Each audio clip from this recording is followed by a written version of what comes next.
Hey everyone, it's Robin, RsIslandCrafts, and welcome to my studio. This is my Whip It Wednesday video where I show you the crafty goodness that I've been working on in the past week. So you saw the pumpkins that I made on Friday. I really love this black and white plaid version. I've always been just a basic orange gal, and I've just loved ones that have like a little bit of scenery on it or something like that. Since pumpkins are naturally orange, I just expect them to be orange, and I like them that way. And I've always been a little intrigued by the white ghosty looking ones, but when I pulled out this fat quarter that I picked up at the Dollar Tree, it just said I need to be a pumpkin, and I really like the non-orange version. I think I would like a little something different for the leaves, but I think overall that it came out really cute. This is the one that I did with my patrons. This is a more squatty version. Whoops. This is a more squatty version, and I used two different colors of felt to do the stem, and then I had a leaf. Now if you could see that this is spider fabric, black and white, black on white, white on black, and then there was also a green one in a layer cake that I was given. So apparently I'm really into the black and white themes this year, so those were fun to make. I have a big surprise. I actually finished Robbie's first pair of socks. He wears a size 14 or 15, so they are quite huge.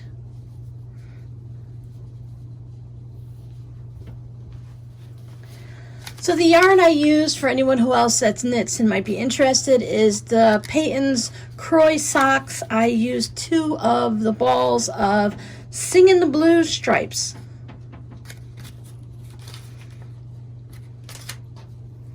I have about this much left, little balls left of them. For those of you who've been around for a while, you know Robbie likes to have his socks that the leg matches the length of the foot. And I don't know if it's really of how high he likes it or if he just likes the way it folds that way. But I do know when he was in high school and stuff, we always had to buy the black socks that went high up. So he does like his socks a little bit higher. He also requested a fun pair. Now he's happy with these and all, but they're just basic since he's had so many that are very similar. A lot of the different socks like this, the sock yarn, the patterns are basically the same. You just kind of change the color. He's had a few wild and crazy ones, but sometimes it's difficult to find socks yarn that isn't super expensive, because I know he doesn't have them all anymore. He might only have one sock from a pair, and so that's why he gets new ones every year, because I know he loves them so much, but he's not the best at taking care of them. Now he's promised me, 22-year-old boy promise, living on his own, so we'll see how well this works, that he can take care of a good quality pair of socks. That if he knows that they're of a more expensive yarn and a better quality, that he promises that he'll take care of them. So I bought some hand-dyed Halloween sock yarn for him. I believe this is Turtle Pearl. I'll look it up and I'll just mark it down here, or I'll put a link down below in the description box to the Etsy shop. But she has this Halloween yarn that he thought it was really kind of fun. It's hard to find. I had a hard time finding self-striping sock yarn on Etsy.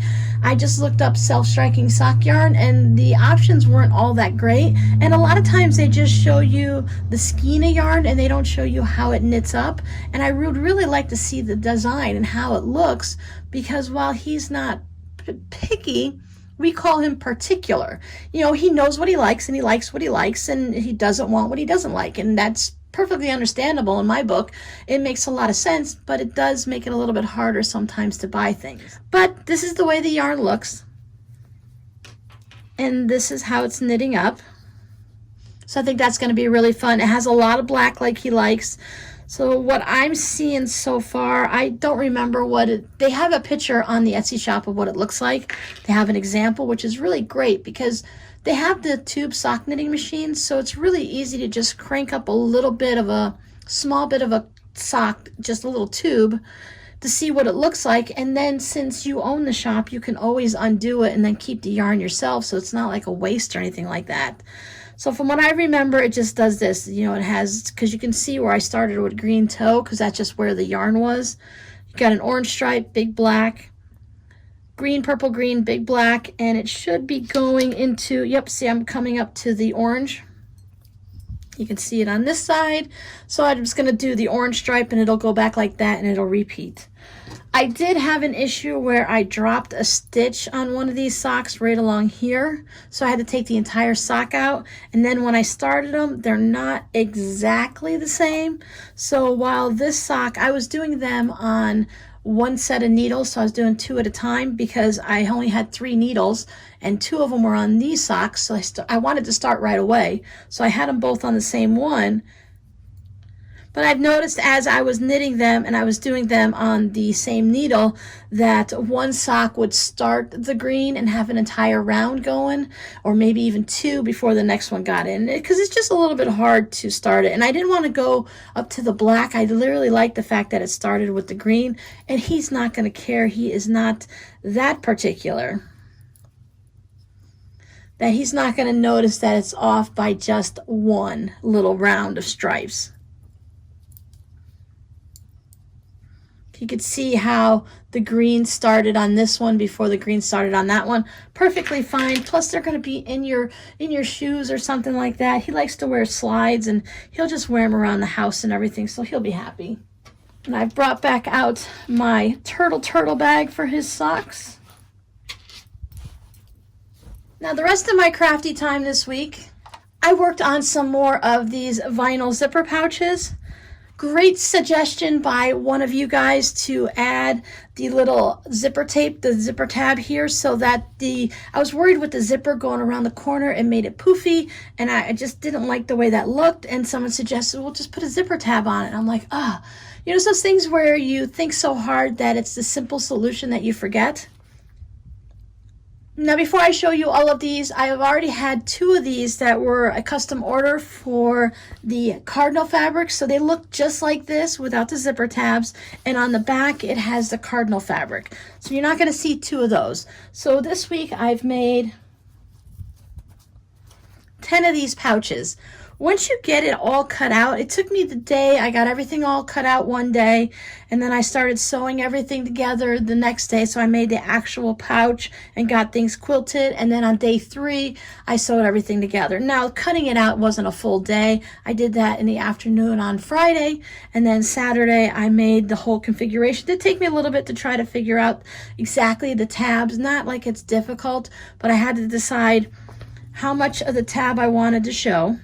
I probably won't do a video on the actual making of the tabs of these, so if you don't mind, I've had a couple questions on them, so I just want to give a quick explanation. So I just had to sit down and think about the way I make my pouches. I use a 3/8 inch seam allowance, so I knew I needed to have my zipper to be in at least 3/8 of an inch from the edge. Then I thought, okay, well, that'll put my zipper right here at the edge. So even if I have my zipper tab, it would get sucked in. So I know I want some zipper tab showing in here. So about how much do I want here? So I figured 1/2 inch would be about good. So every pouch is going to be a different size, so however you make it. There are some videos out there, I'm sure, for how to put, I saw some on how to put the zipper on the front of the pouch like the video I've done, but I couldn't find too many that had the zipper tabs. And the cross stitch ones where they made the vinyl pouches where they put the binding around it, they let their zippers go all the way to the edge because then the binding was going to cover it. So I thought, gee guys, you're not being very helpful here. You're making me do math and figure things out. So I just did a little bit of practice on the first one to see how it goes, and I adjusted it as it went, but it's just a whole bunch of trial and error. And what I did is I just got a pouch and got it all the way to the point where I was going to start putting the zipper on. I laid my zipper down, figured out where it needed to lay, added my seam allowance and that 1/2 inch.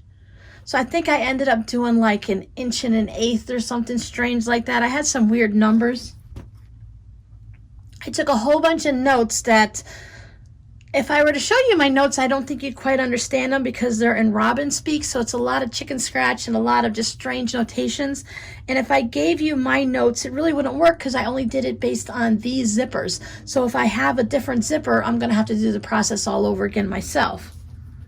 So if you've ever used zipper tabs, you know that it's just a piece of fabric that you lay this side, you sandwich your zipper in it, you stitch it, you flip it over, and then you top stitch. And it gives you right here, there's nothing but fabric in both of these places. So that allows it to zipper, you can open it up. It does take, the reason a lot of times I don't use zipper tabs, especially on the top, is it takes up space. Like I can't use my opening is this much smaller, so it's probably about an inch smaller than it would be normally with it going all the way to the edge. So it does change if you're going to be putting some type of a hoop in there.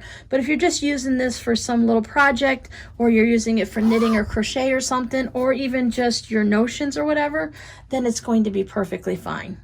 Okay, enough of that. Let's just go ahead and look at these fun pouches. So you see this guy's got the cardinals. Let me see if I can angle it so that you can see them. I only have so much of this fabric, and I wanted to make some pouches because you guys love them so much, but I didn't want to use up all of my fabric because I bought it especially for me to make some things with.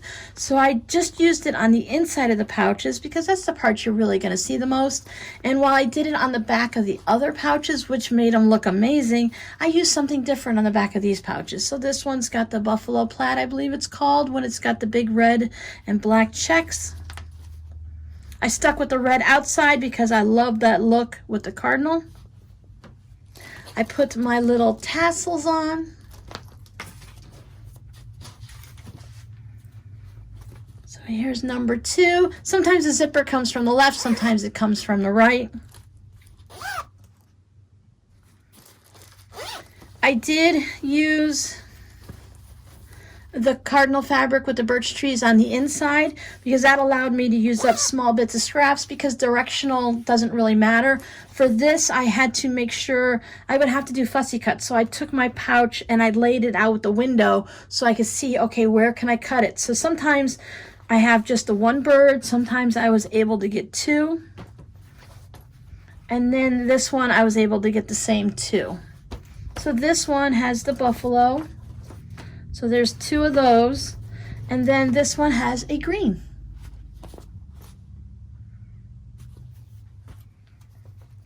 So I have this teapot fabric. Isn't it so cute? It looks like a little owl teapot. This was sent to me also. So I couldn't decide which color to use, so I thought I would just go ahead into my scrap bin, and I used all the colors. So that just kind of made it a little bit fun and scrappy, and then I used the same fabric on the back. I really like when I have enough of the fabric that I can use it on the back, so when you can only see a little bit here, when you flip it over, you're like, oh, okay, I can see it all. So there's an elephant, and there's a house, and I think it's just kind of cute to have it out here so you can see the different fabrics. There's a kitty cat that you're not catching on the inside here. So several of these, I'm going to keep saying this fabric was sent to me also. So this is a fun Christmas fabric. It's on the back, so it's got some dogs, and it's got the one with the little reindeer ears, kitty cat with the Santa hat. So then we have the mule here with the birds tying the scarf, and look at the little bunny in a stocking. So I thought that would be fun with a nice little red to pull out the colors in the scarf. Red tassel. And for the most part, I used the lining fabric for these sections here. This is one of my favorite fabrics. I love the white fabric with the silver snowflakes, but this is the one that has the silver somehow. It's like pressed on there. It feels kind of vinyl-y, so when you go to iron it, it really kind of drags. But the silver in here is more of something that they did when they dye it or something, so you don't feel it on there and it doesn't cause the iron to drag. Then I want the big piece on the back. And I tried to get a blue tassel that kind of went close to it, but it's really hard to match blues sometimes. Then I had this fun fabric, and I really wasn't sure what I was going to do with this one. So I have this one, and I also had this one. This one's a farmer's market one, so it's not necessarily Christmas, but it does have some flowers with the green leaves and stuff. So I felt like, well, even though it says farmer's market, I still think this plaid goes because a lot of farmers wear plaid, and I don't want to like stereotype them. I should say when I was growing up, we all wore plaid and we worked on the farm, and the other farmers around us tended to wear, it's because it's a flannel shirt, and most of the times you're going to get a flannel shirt, it's going to be plaid. Well, at least back then. So I carried that through to the back. But all of the inside has the fun red trucks, and the red trucks are really popular at Christmas time. So I feel like that one can be used for a Christmas bag if you want, but it can also carry you over throughout the seasons because farmers market, depending on where you're at, can be year round. But this guy is definitely winter. They got their red truck, and they have the Christmas tree and the snowman and the presents. And then I went with the sparkly green on the front with a green tassel.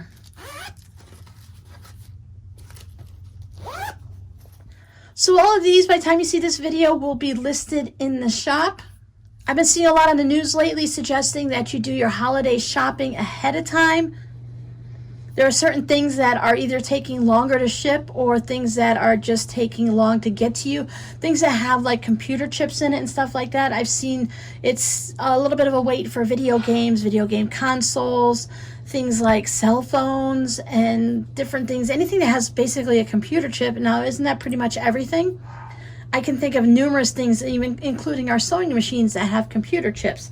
And that's the problem. They're having a problem not manufacturing the certain things, but whoever's doing the computer chips, it's taking them a long time because they didn't have the supplies to make them. And then I'm going to have to guess it's in another country because it's being shipped over on cargo ships, which take a lot longer. And then there's been cargo ships where the boxes have fallen into the ocean, or they're just running out of people to actually get things from place to place and to drive the trucks and drive the boats and all of that. All of that to say is, if you're shopping for something electronic, they're suggesting you get it now and get it early. And I would say the same thing if you're buying from a shop like Etsy or a person. You know, if you're going to shop Handmade, which I think is just always so amazing that people are willing to take things I make and purchase them and give them as gifts or to keep them themselves. But they're suggesting you shop a little bit early, especially if you know like certain areas have a bit of a delay in their mail and stuff when we get into like December, and especially getting closer to Christmas. There's been a few years where Canada's had a couple of problems with it in certain parts of the US. You know, when you start getting all the snow and things like that. So if you know in the past you've had problems with a little bit of a delay in your mail, highly suggest you start ordering things a little bit early if possible. Or if you're shipping to the grandkids or other friends and family, you might want to think about shipping a little early. This really could be the year that we're all tested, that if we ship things early to our friends and family, will they open them right away or will they hold on to them until Christmas? I'm pretty good. I kind of go probably about 90-10. 90% of the time I can just put it up somewhere and forget about it. But 10% of the time, depending on the mood I'm in, I could just get really curious. Now, if I'm busy and I'm working and stuff, I can just stick a box up on a shelf and totally forget it's there. Sometimes I'll even forget when it gets close to the time that I should have been opening it. I mean, it's kind of hard to forget Christmas, but if you just have a random time, but you put a box on a shelf and you're in a crafter's room, you're probably going to forget about that box for a while. But if I don't have a lot going on and I can just see that box sitting there all the time, I just want to take a peek. So your code word for this week is teapot. And if you're new and you keep hearing me talk about code words and you're really not sure what it is, it's just something I picked up from Karen's Puzzles, a YouTube channel here. She uses a code word so that she knows which of her viewers have watched the videos from the beginning all the way to the end, because that's where she put the code word at the end. When you watch the videos from the beginning all the way to the end, that's when YouTube will use these videos and they will push them out to other people that might be interested in them. That's the way your channel grows a little bit better. You earn a little bit more money. But the biggest thing is they suggest your videos to other people that might be interested in that. So it's really helpful if you watch the videos from beginning to end. It's a little bit hard on a crafty channel like this because when you're doing a tutorial, people only watch what they need to watch and then they tend to click off. So that's one of those things that's a little bit hard. And I think that's why some channels make them very, very short, because a lot of times the attention span is only about 7 to 10 minutes and you're like, give me the info and let me go. But you guys know here that I like mine to be more beginner friendly. I like to give the tips and tricks and make sure that if this is your first time making this project, your first time sewing any project, and you came across this video, that you're able to finish it. And if you make a mistake, that you know it's okay to make a mistake. And Robin's going to show me how to fix it or tell me how to hide it. And I will let you know when it's so bad that I start all over again. Like when I drop stitches on Robbie's sock, you drop them down on the side, it's kind of hard to pick them up. So you have to, especially when you're increasing with the toes. So that's why I ended up taking his apart. So sometimes you just have problems and sometimes you can work through it and other times you can't. So I like to give all of the little insights and the little issues that I might have found when I was making it so that you don't make those same mistakes, because fabric is expensive and we only have a little bit of time a lot of times to make things, so we don't want to waste time and we don't want to waste fabric. So did I say the code word? Code word is teapot.